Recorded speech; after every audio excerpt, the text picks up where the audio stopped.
Great day, sir. I'm Sherwin Dagat from 4AR B06 together with Giancarlo Campo and Justin Saring. We're going to tackle the different classification of firearms. There are two general classification of firearms. The first one is the smooth bore firearms. These are firearms with a smooth inside surface of the barrel, no grooves or spiral cuts. Purpose po is dinesign sila para bumaril ng walang slugs or walang balang umiikot. For examples are shotguns with 12 gauge or 20 gauge, old muskets from early firearm history. The next one is the rifle bore firearms. Definition is these firearms have spiral grooves or rifling cut inside the barrel. Purpose is yung groove is pinapaikot niya yung bullet habang nagta-travel and ini-improve niya yung stability and accuracy ng bullet. The examples are rifles, M16, M14, and M4. Handguns like pistols or 45 caliber. Another example is sniper rifles. Next is we're going to tackle the main types of firearms. The first one is the artillery.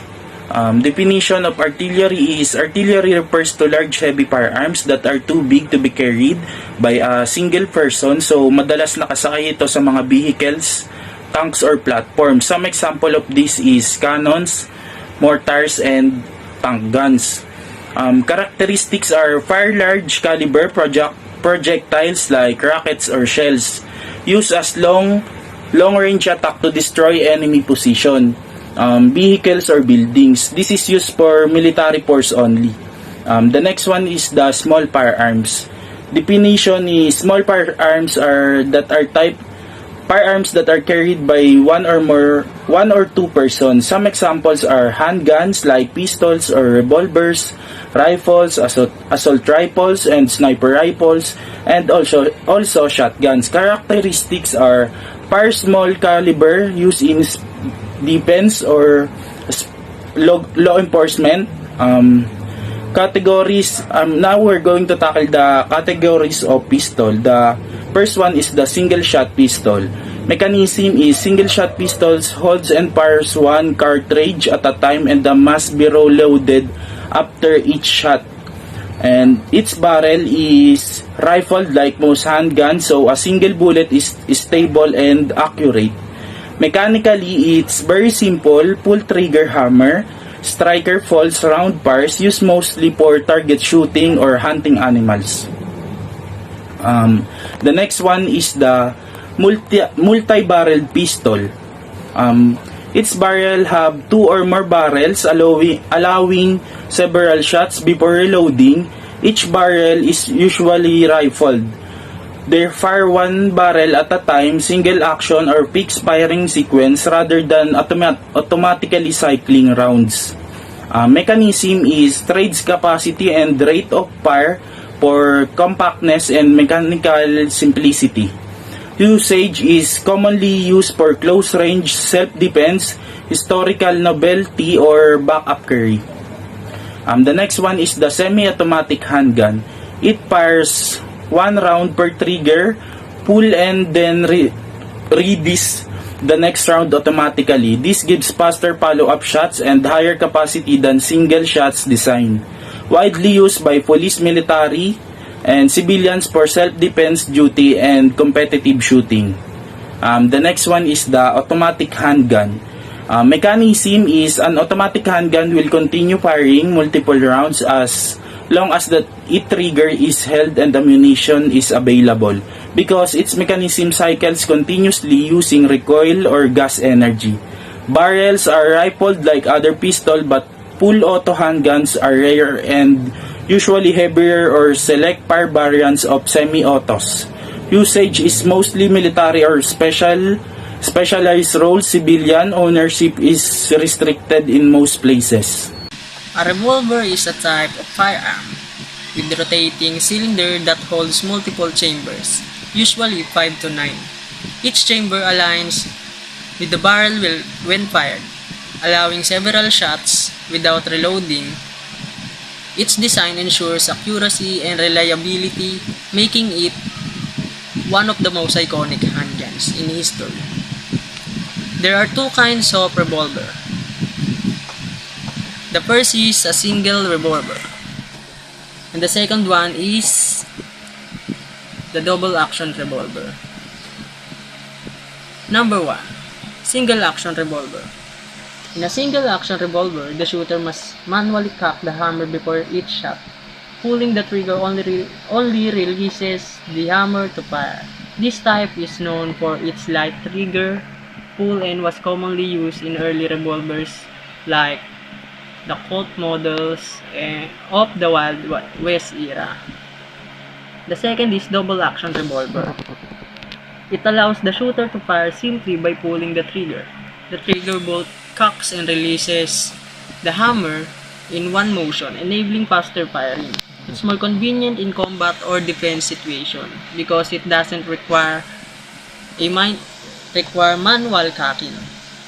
So now we can proceed to the loading and unloading. First is front loading cylinder. The earliest revolvers were front loading or muzzle loading types. The shooter had to load powder and bullets separately into each chamber from the front, then cap the rear with percussion caps. This was a slow process but represented an important step toward modern revolvers. Number 2. Fixed cylinder. In this design, the cylinder doesn't swing out. Instead, it stays attached to the frame. To load, the user opens a gate on the side and insert cartridges one by one. Some early models even required removing the cylinder completely for reloading. It's simpler but slower than later design. Number 3. Top brake cylinder. The top brake revolver features a hinge frame that opens upward or downward when a latch is released. Opening it exposes all chambers at once and automatically ejects spent cartridges. This made reloading much faster and was popular in the late 19th century. Number 4.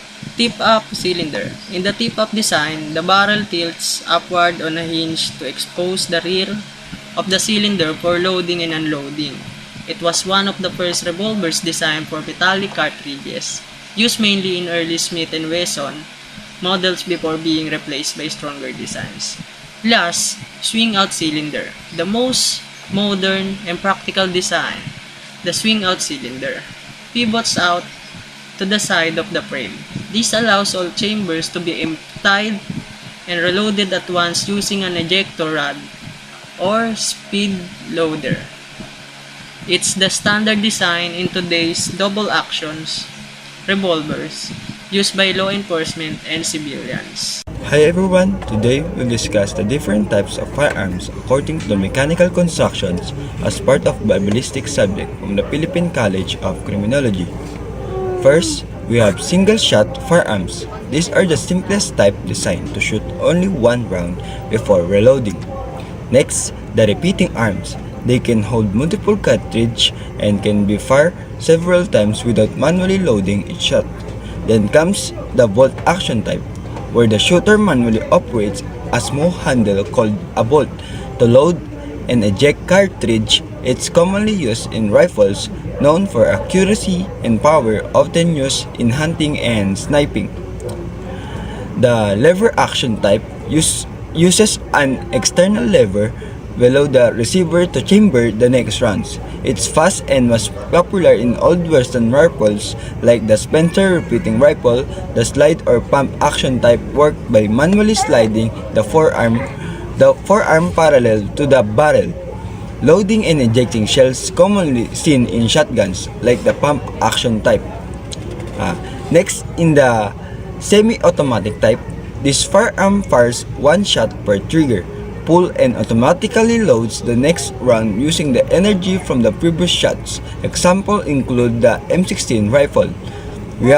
We also have automatic action type capable of continuous firing with a single press of trigger and commonly military firearms. Under automatic weapons, we find the machine gun type. which can be continuously and mainly used in combat. There are also the submachine gun, a smaller, lighter versions that uses pistol-sized ammunition and can be operated with both hands.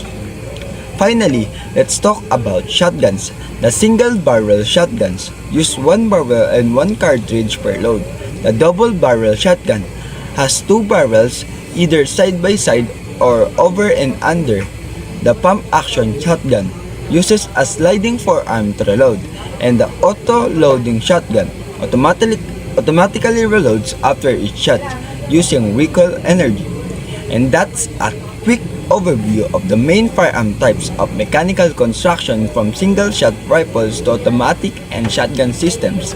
Thank you for watching, and always remember safety when handling any firearm.